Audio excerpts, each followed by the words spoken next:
full hat, all made and cinched down tight over your ears. So take it away, Dave and Mickey. You little lovely person. Hey, guess what? I'm Dave. And I am Nostrovia Meki. Duh. And this is Shiny Side Out. We are broadcasting to you on WZR from Australia for Revolution Radio. And the website, you guessed it, it's revolution.radio. Because remember in the olden days you could have .com, .org, .whatever. It doesn't matter anymore. .radio.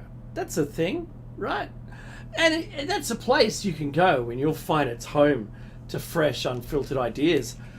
And the conversations we're having right now in the chat room, so join us while we're on air. It's actually pretty cool. You can do that in this millennia, right? And the station's a great place to also purchase some merch and donate, because you can do that. You can do that too. I find it difficult to believe that people can't. Actually, no, I don't. That's a lie. I know how hard it is to be able to find a lazy $5 or whatever, right, and donate it to the station. And the merch, look, all the artwork's done by a tremendous host. He's been there since the beginning, a mad painter. He's awesome.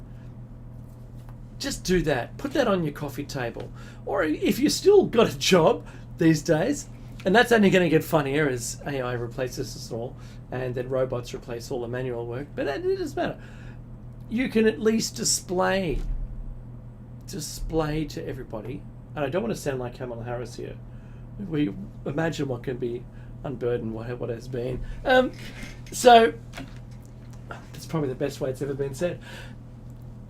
That might be another way to form your own little revolution by having a Revolution Radio merch, like a coffee mug or something. Have it at work or show others, or just nonchalantly in a meeting. If you're still doing video meetings, I don't know what people do anymore. Show Revolution Radio on a coffee mug. Think, what's that? Might spark up a conversation, or at least discuss with other people what you've learned here. And then go, where did you find that out? And you go, oh, actually, you've got to tune in, because either these guys, that's us, or any other hosts are fantastic. It's a great station. This alt media, you've got to get onto it, because do you really believe the mainstream media? Best argument ever. Yes, I want to. I want to still do it. Yeah, don't tell me. Mickey, this is show... We've been doing this for a long time now. This is weekly show number 646. Oh, 640 and 600. Good God. I know. There's archives. You can go there and listen. It's great. You can listen through the archives, go and binge.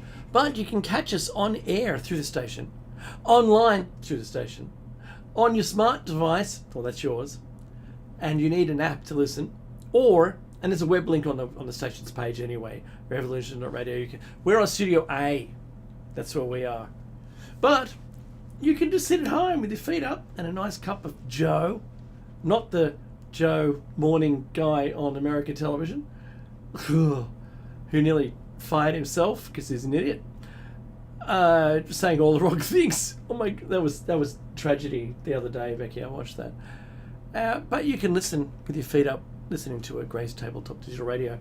If you missed Solaris' show, it was a great show. I'm going to say on the blind, because I didn't see it, but I'm going to catch it up in the archives. She had Cyberwitch Cafe tonight with Niche and as a co-host, and it was just an open topic. You know what?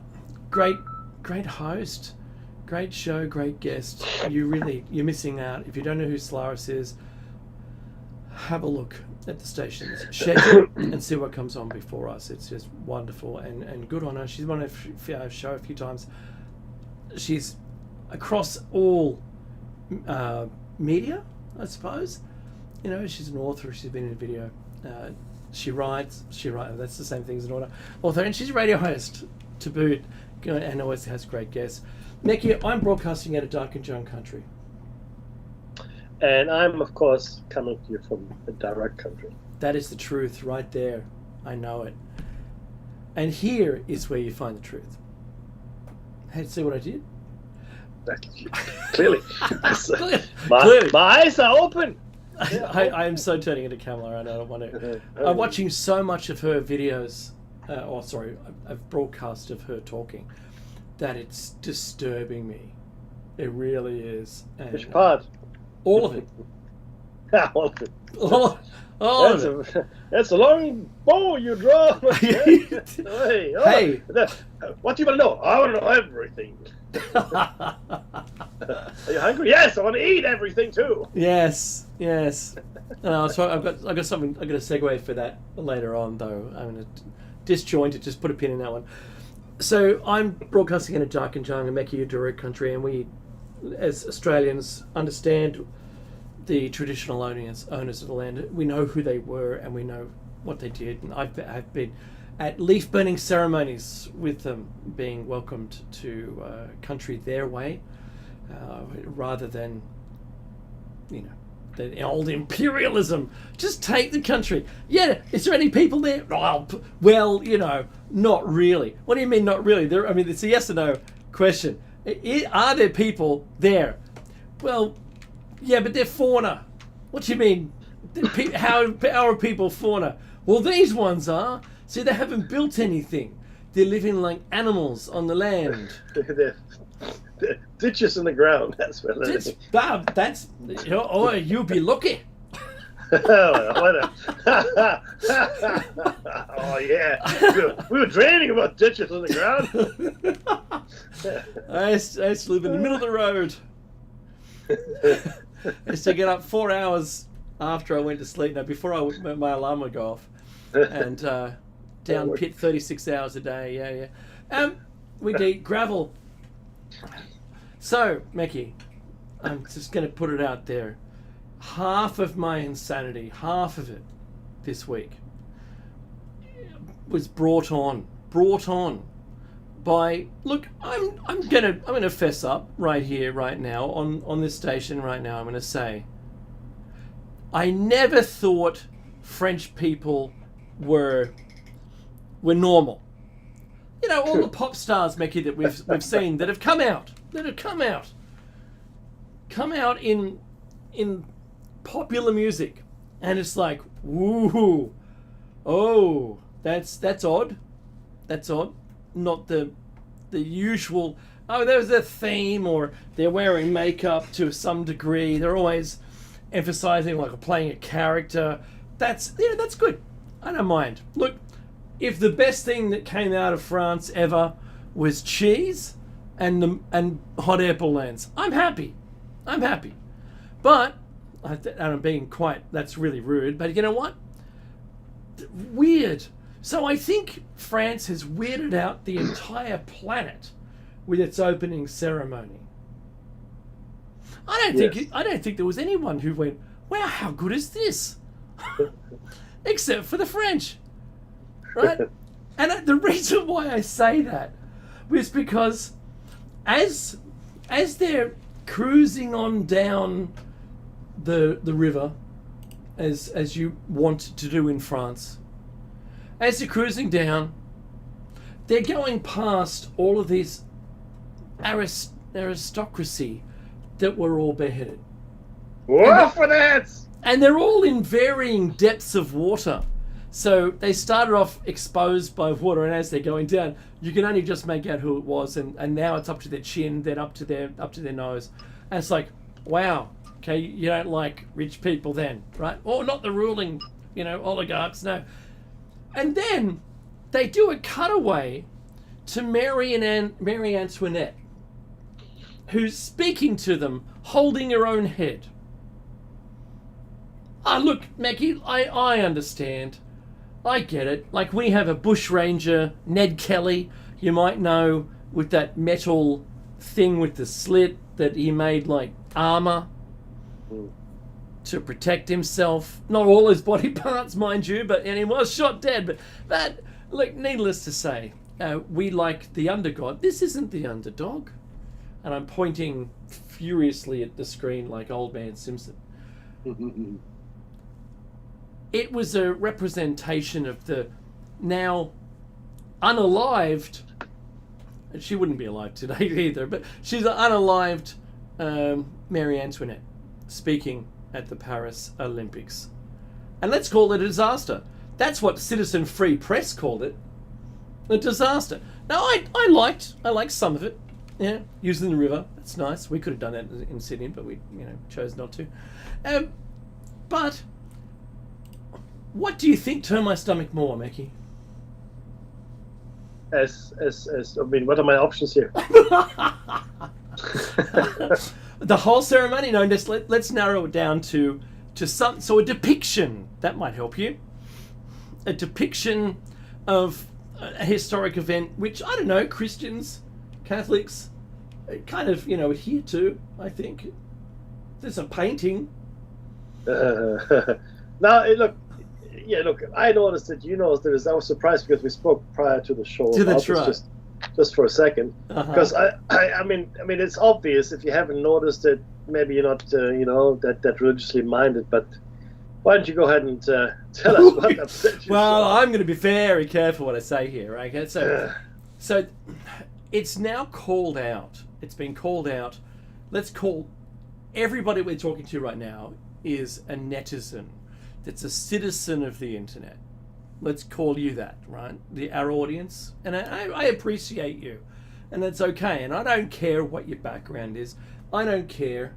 I don't care what you do, closed doors, right? Just don't harm any people and make sure that whatever you're doing is consensual. That's all I ask. And if you do that, and you're not ignorant to knowledge, then you've got my favour there. I don't mind you, right? That's fantastic. I think that they're the things that boil my blood. Now, they did the Last Supper.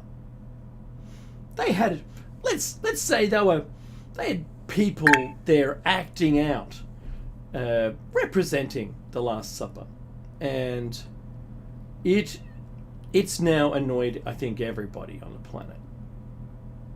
Those people who aren't really particularly Christian could have taken to this in a way, maybe, the traditionalist countries. I don't know, Russia has done this. They've said, wow, the West is going mad now with all of its, gender equality, and you can be anything you want. There's probably millions of them, but who cares? And I might have heard of, because I typed the wrong thing into a Google search, and I don't have safety turned on, and what I saw was weird. I was trying to find where I could purchase the My Little Pony movies for my kids, and I saw images of grown-ups dressed like My Little Pony, and yeah. So I don't mind. Like I said, I don't care. But these were transgender people enacting out what appeared to be the Last Supper, and it's now being called out as blasphemous. And it's now everyone's saying everything about it. Now, another quote here is, the Last Supper parody sparks anger amongst Catholics and conservatives. Yeah. Wow. Well, Why? Who? There must have been, Mackie. I'm going to throw it to you. There must have been a board meeting or some circle of people where they threw all these ideas at them. Do you remember the 2000s Olympic Games here, and we had the show called The Games, right? Which was a parody. It was very funny, and because there's a lot of rural people, and the rural people came into the head office of the organisers looking after the Olympic Games in Sydney. This is a parody. And they said, we're not really represented anywhere. What we want to do is have cows. Yeah? We wanted cows in rings in the middle of the Olympic. During the ceremony, we want them to form the rings, and and they let them run with that, and it was one of the end scenes to one of the episodes. Very funny. Surely there was people involved in okaying what they did in advance of it happening. It wasn't like the whole of France wasn't like, who Who approved that? No, they was like, yeah, this is what we're doing. Mickey? But I mean, it's obvious. First of all, you have to say it's not obscure. It is completely obvious as to what it was or what it was meant to be. I thought at least, right? And clearly, many other people thought so as well, because the very first shot, because they kept moving around, but the very first shot that was telecast was pretty much the Last Supper, right? Minus the disembodied hand, though. Minus the disembodied hand. And if you know the Last Supper, you know what I'm talking about. So, the thing is this. Maybe it is a complete coincidence. Maybe. Well, let's just have a table there with people next to it, and it doesn't mean anything, la la la, whatever. Or because it is Paris, you have to understand there are two cities in Europe that are sort of outside conventional norms, or are maybe ahead of their time, or whatever you want to call it. And it's Berlin and Paris. Berlin gave us burlesque. Yes.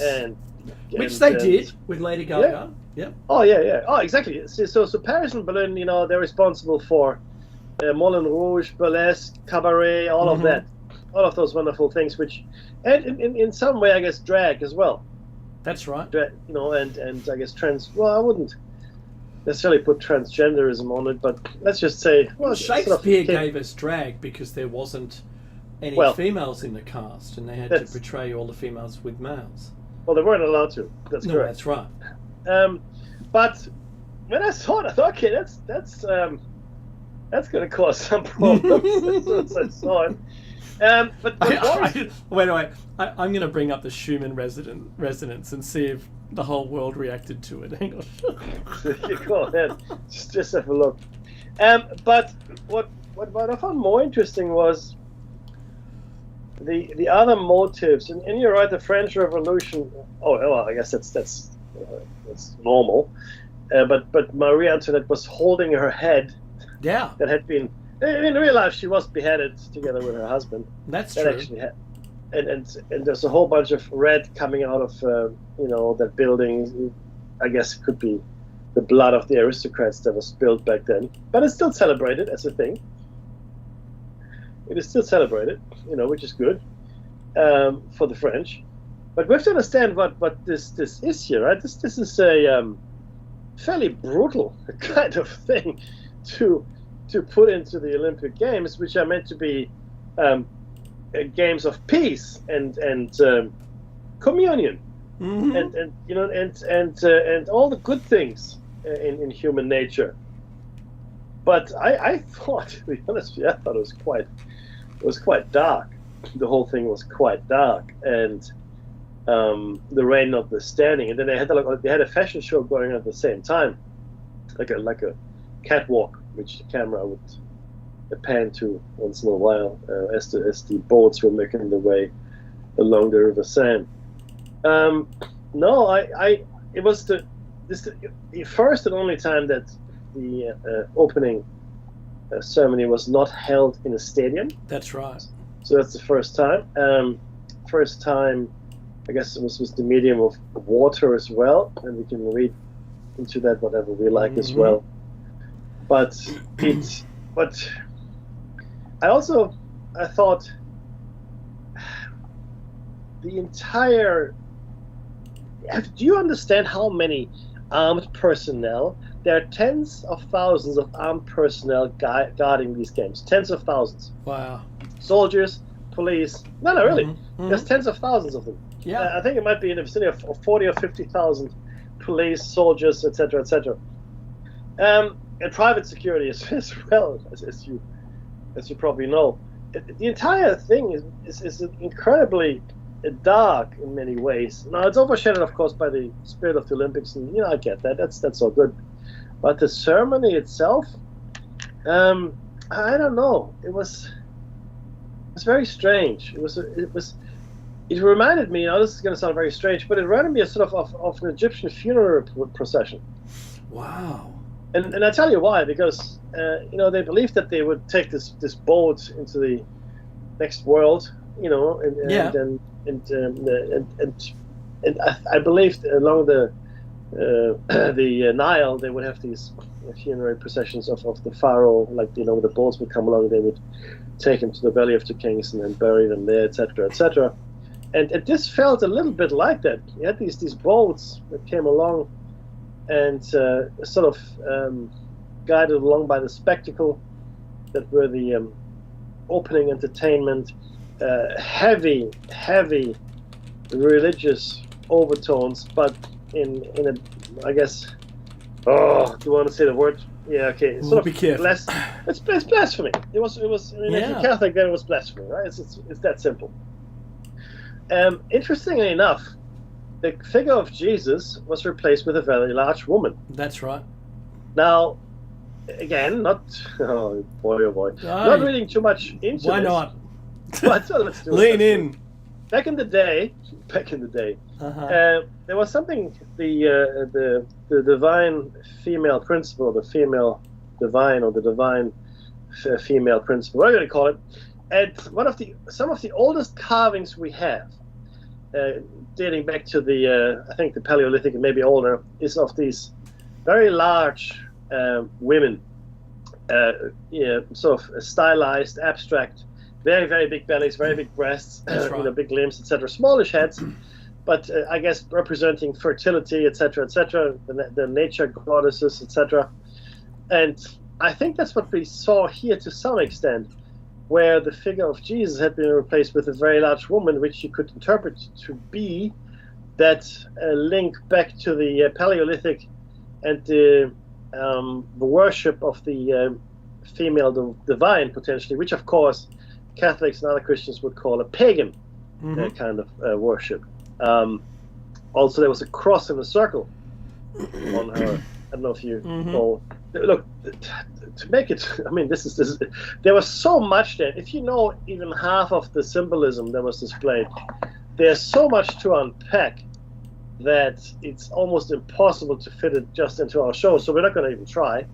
But there's a lot of symbolism in that, and which leads me to believe that the people that were involved in the planning there, if it was deliberate, I mean, if this is all a big coincidence, well, hey, I guess so, right? Sure, it's possible.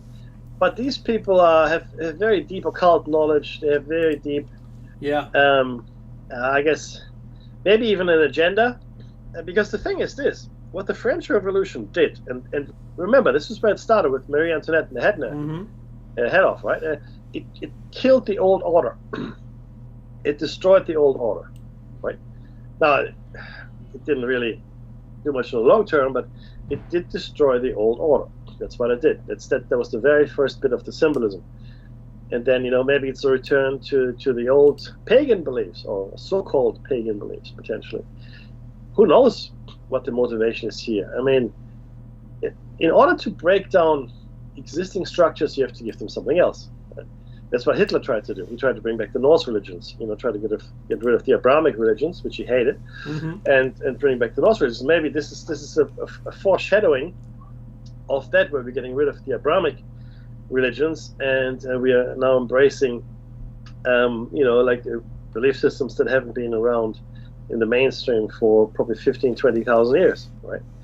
But again, it was, this, Dave. You're familiar with symbology, symbolism, and it was action-packed with that kind of stuff. It was non-stop yeah, throughout the entire thing. Mackie, I'm going to say that Paris has just been hit, I think 2 hours ago, so it's a bit late for some, by a blackout. Oh, okay. All right. And it also stopped their transportation system. There was a stoppage to that. And you're right, Mackie, I was looking at this and it said that it's the first time in history that Summer Games have not been welcomed in with a ceremony inside the official Olympic Stadium. Interesting, because there was a sabotage, acts of sabotage, and clearly they were coordinated, that affected 800,000 commuters. That's it. And protesters also brought their transportation system to its knees. Interesting. Yeah. Because the Parisians weren't super happy with having the Olympics in Paris, I can tell you that. That's right. So this is an interesting... do you remember the disruptions that we we faced here in Sydney. Wasn't too bad. I didn't find it too bad. Yeah. But when there's already no parking, Well, and it's, tight streets, and I like the boulevards. I really like the European boulevards, Mackie. It's very, really, really very pretty, right? That's what I'm going to say. But a disruption to your town, all I want to do, I'm just being really stupid here. I just want to go down and have a baguette and a coffee, right? not today, No. So Roy and HG. Now, if you don't know who they are, they have in Australia they're known for their sports commentary, and if you were going to watch football on television, then you would turn down the television broadcast and you would turn on the radio broadcast of these two looking at the same screen and calling the funniest calls. And they did this. They broke down the Olympic Games for both the summer and the winter games back in the day, and they're doing it again, and they're on tonight between 11 p.m. Sydney time and midnight. And everyone loves what they do. The Olympians love what they do because they make it fun. They make it funny, and they during the wrestling they've got their own terms for every one of those holds that they carry out during their competition. It's very funny. That's all I'm going to say. Gymnastics, they got their own calls for each one of those. Every one of the moves, you might know it as something else if you're into the sport, but they've got their own terminology for it, and it's very funny. So I have to put that out there. So if you don't know who they are, Roy and HG Nelson. They're very funny, and you should be able to find it if you go on to, I think, the ABC Australia and find their broadcast at night. Right? So to do that. So I'm totally weirded out. I'm weirded out like the rest of the world. Yeah.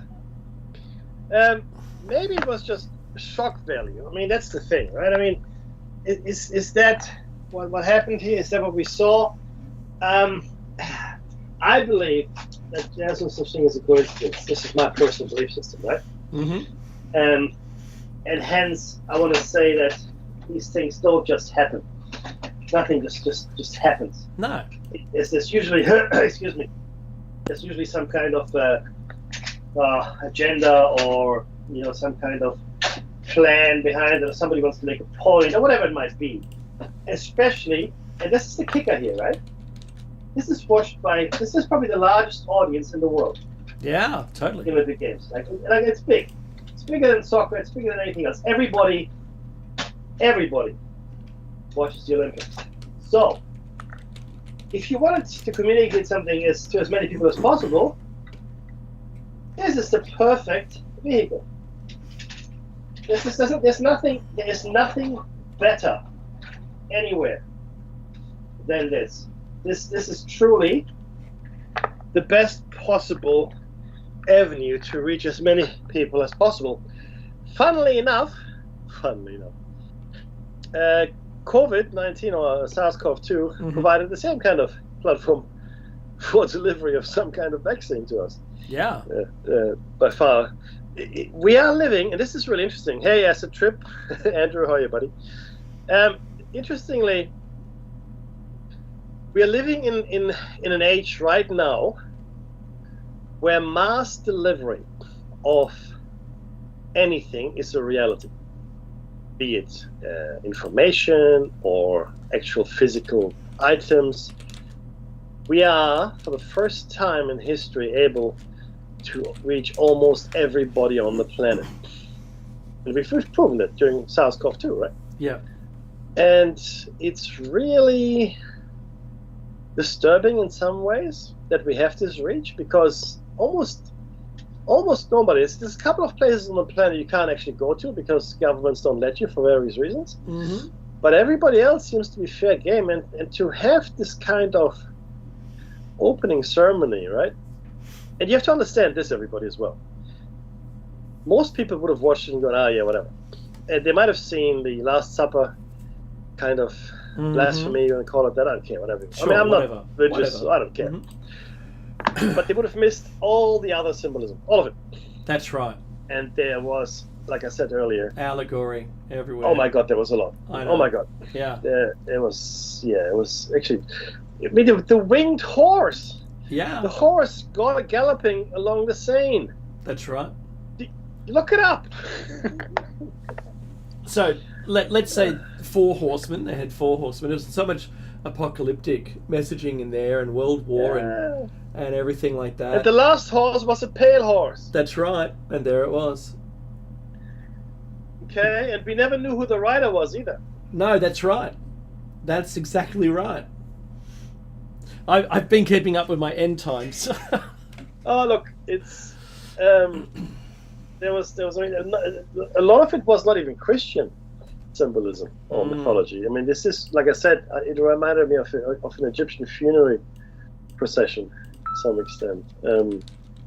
I'd like to look at the actual numbers, because numbers are important. You know, I want to look at the number of boats, because this is also important. Because as you watched it, you had a few boats with a lot of people on them.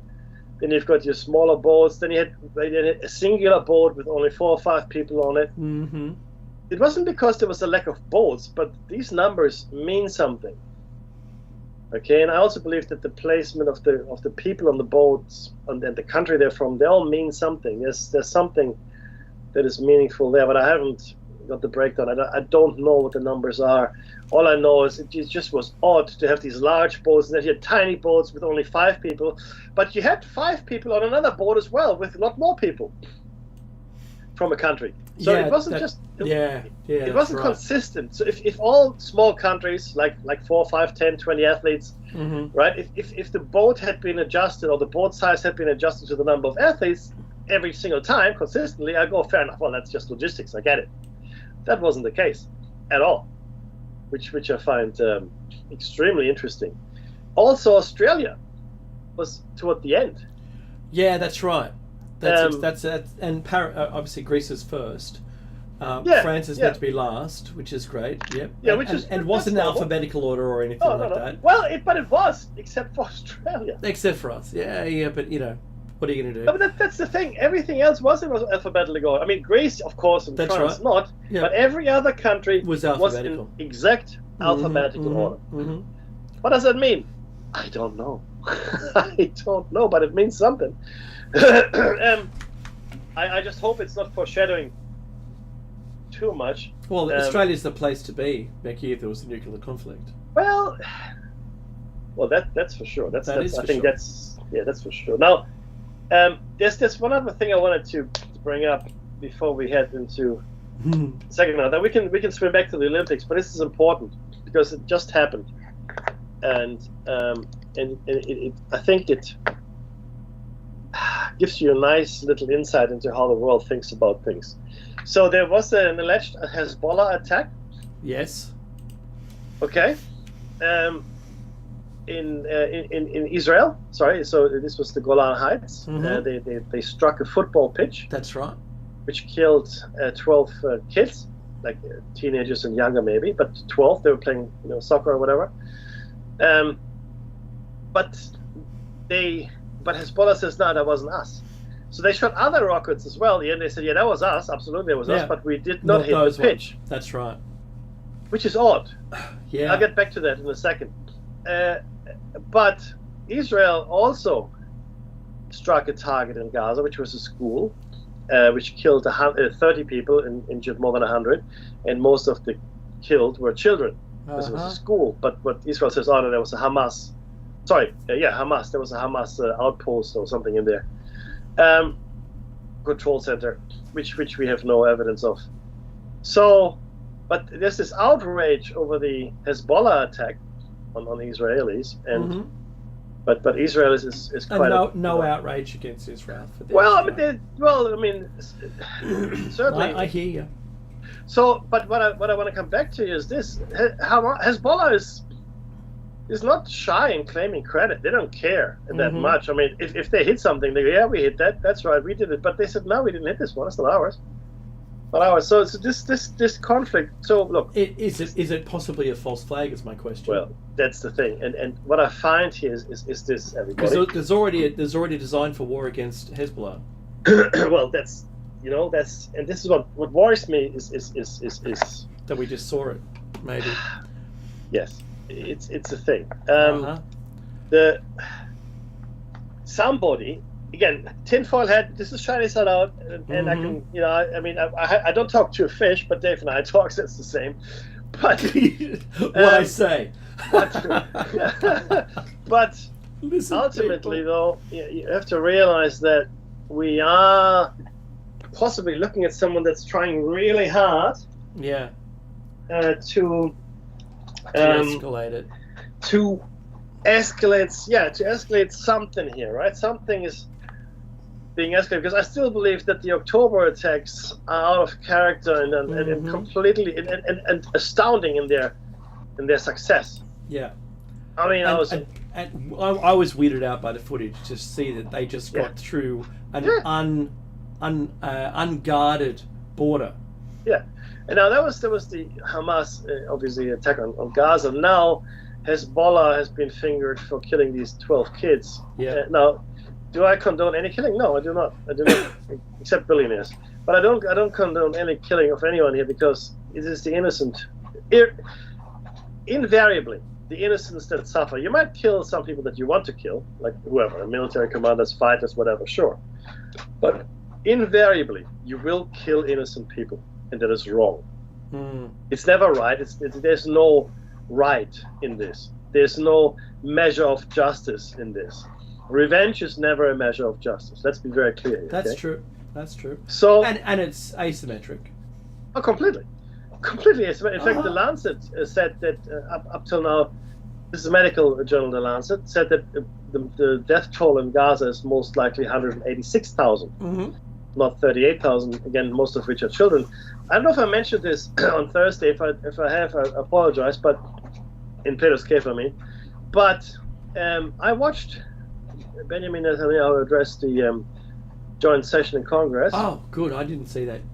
And my God, and I said to my kids as well, this is incredible. He's lying so much.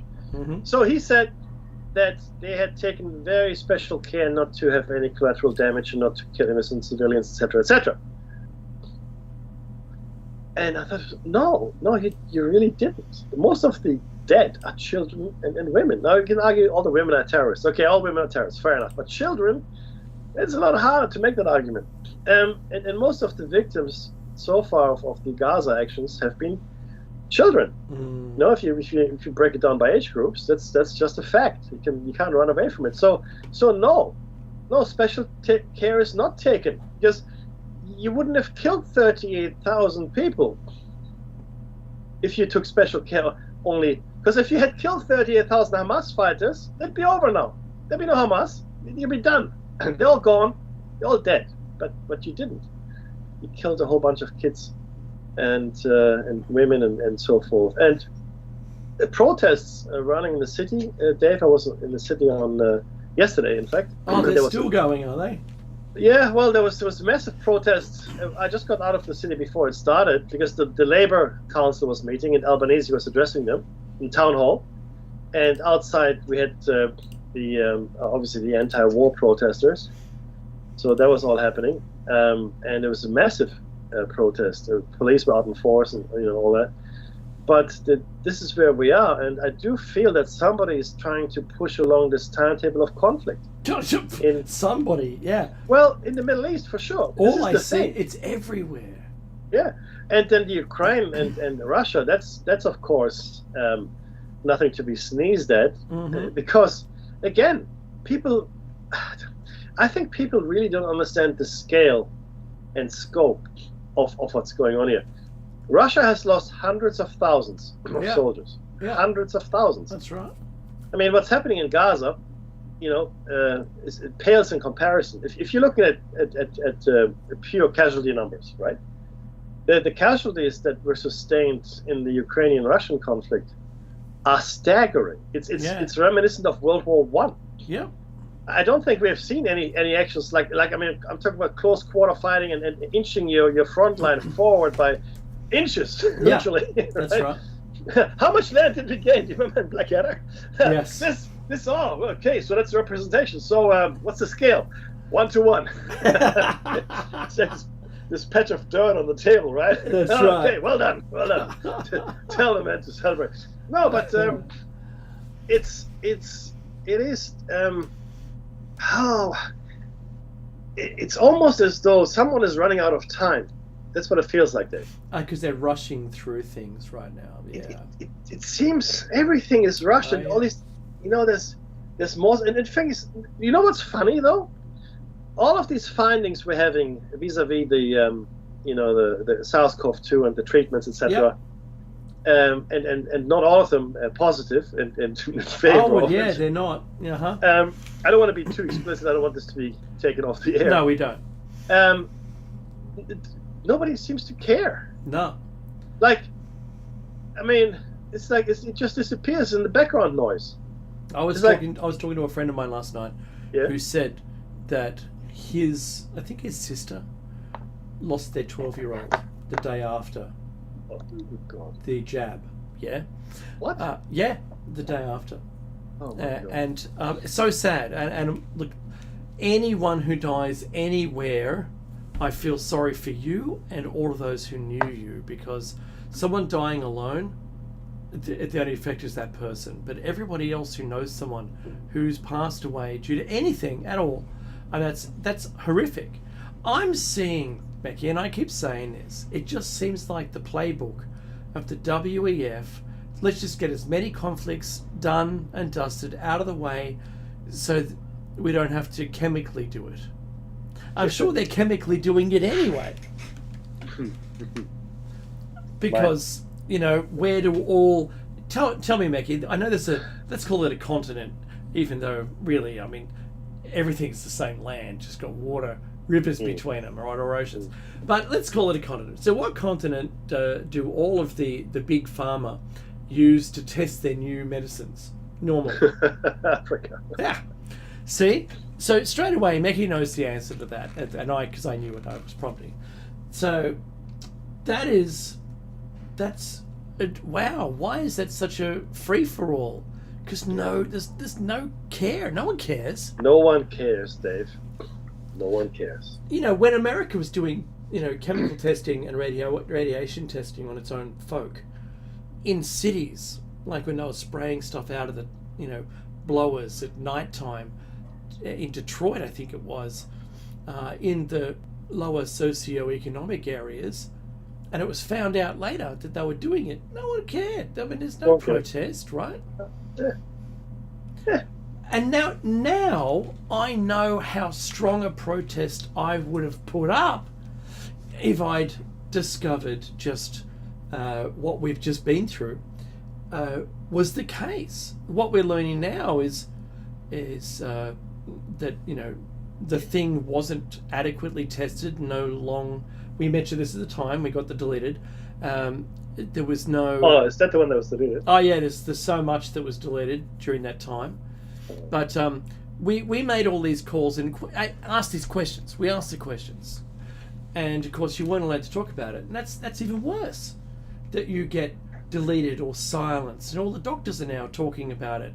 I was on my last legs. I lost my practice, right? Whatever it's called, not debarred, but the other one. They struck him off the register. Yeah. And it's like, but I was only asking questions. Buddy. Questions lead to answers, which nobody wants to hear. 9. Yeah, you're not allowed to ask any questions, and it's just do what we say, and that's the end of that. Thank you very much, Klaus. Actually, what this reminds me of, this arbitrary deleting I guess just... I used to watch the German trials during the Nazi time. There were these courts, and there were usually 3 judges, and they were just shouting. There was no arguments for the defendant. They were just shouting, and then they would shout the verdict, and they would leave the guy out, and he'd probably get executed just 5 minutes later. Yeah. That's what this is like a bit, where you just shout it down. No one wants to listen to any reason, because that just leads to understanding, and we don't want that. That's not good. No. And all of a sudden, you are exactly where Nazi Germany was, and at its height. Ah. No opposition, because they're all gone. They're all dead. Thank you very much. I was talking to my friend, another different friend, and he's a friend of the show, and I love him to death. He's fantastic. He always says ideas that I don't have, right? And I said, well, you know how close the left is to fascism. I mean, it's done before. And he goes, where? And I go, oh, don't even make me say it. The 4-letter starts in N, ends in I, right? Let's not do that, because they were socialists. They were on the left. Yeah, that's the National Socialist Party, right? Is that a fair description? Right? And I said, well, that's why would you not vote for the right just to avoid it? Right? And he goes, no, who'd do that? Who'd do that? I'm not doing that. No, and we're expressly talking about the USA here. And I said, what are you so against? And then nothing. Just, well, you don't know what you're talking about. Don't I? Well, you tell me what you're talking about, and just clammed up, and that was the end of that. So it's distressing. It's distressing to hear that people who vote, and this is a long-standing joke, they vote. When you watch a video of someone who's, maybe not entirely assessing life's choices well enough to survive something, and they vote, Mickey. They do. They don't vote for a reason, not for policy. But right now, I watched today, and I told you at the top of the show about all these Kamala things that I've been watching, and I cannot, for the life of me, go past it. It's like a montage, but it's audio back. Normally a montage is it's like a clip show. They call it a clip show. A clip show of all the things that she said, which is just complete utter nonsense, and it doesn't land on any audience. No one likes what she said. Even the interviewers have just gone, oh boy, really?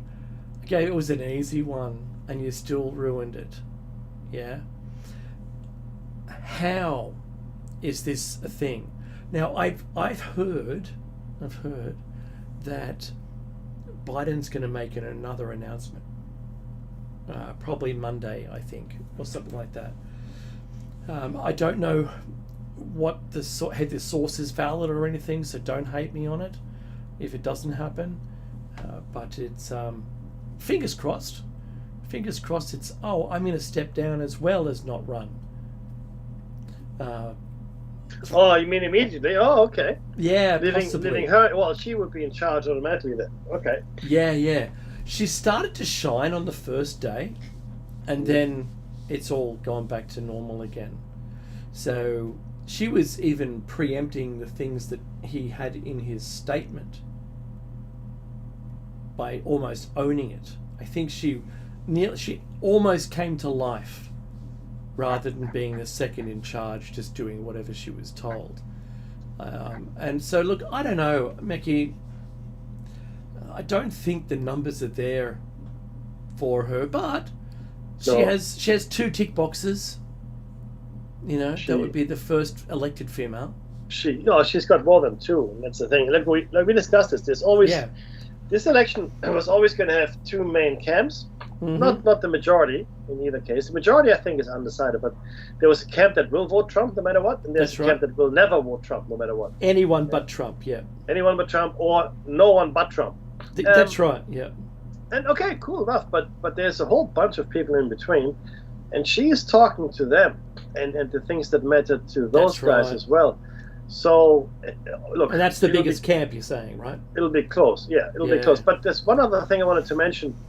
And this is the state of the wildfires right now on the west atrocious, coast of North America. Not the States, not Canada. The entire west coast of North America is on fire. And it's horrendous. And I fear for us here, my friend, coming into spring soon enough and then summer. Yeah. Because that's some bad fires there, and with Yeah. I mean really bad fires. It's just not good. Don't like it. And we had the I'm three looking for hottest blue days. roofs, Mackie. I'm looking for blue roofs. I know, right? We had the 3 hottest days in a row last week since records began. Monday, I think it was Monday, Tuesday, Wednesday, As Sunday, global Monday, temps, Tuesday. yeah. So that's another interesting. And apparently there's a wildfire in California right now that burns apparently 5,000 acres every hour. That's a lot. Just in case you're not sure how much that is, that's a lot. 5,000 acres. Well, there's an opportunity to sell more gum trees, Mackie. There's They're flame retardant, aren't they? Oh no, it's the other. What's the opposite of that? propellant. just plants are propellant. And everybody's talking about these fires, and it's this is just entire houses, Mackie, from what I can see, are gone. yeah, all Yeah. neighborhoods. And look, this is happening every summer now. Every summer we're having these really, really bad fires. And whenever it's summer in the northern hemisphere, then it's summer in the southern hemisphere for us. But we have these bad fires, and we used to have fires in the past. Of course we did, Yeah. but not every year. Not every year. We didn't. Really didn't. Now we do. So I think it's really. I also wonder, Dave. Sorry, just to go back to the Olympics for just 1 second. These submerged, because as the boats or the procession went on, you mentioned earlier, rightly, that these figures in the water were more and more submerged. Yep. I wonder if that's showing us a timeline as well here, because sea level rise or something like that. Because if we are, I recently read a few papers and such. If we are going the way we are now, which is not caring too much about anything, you know what temperature change we could hit? What's that? 10 degrees. Yeah. We're on our way to 10 degrees. And when they think civilization might collapse? Well before then? Between 3 and 4 degrees. Yeah, that's right. That's when civilization pretty much, because at that point, hundreds of millions of people would be on the move. And good luck with the border wall at that point. Yes. Remember that movie World War Z, where the zombies just clambered like ants? That's what it's going to be like. It's just border wall. Yeah, that's funny. Yeah.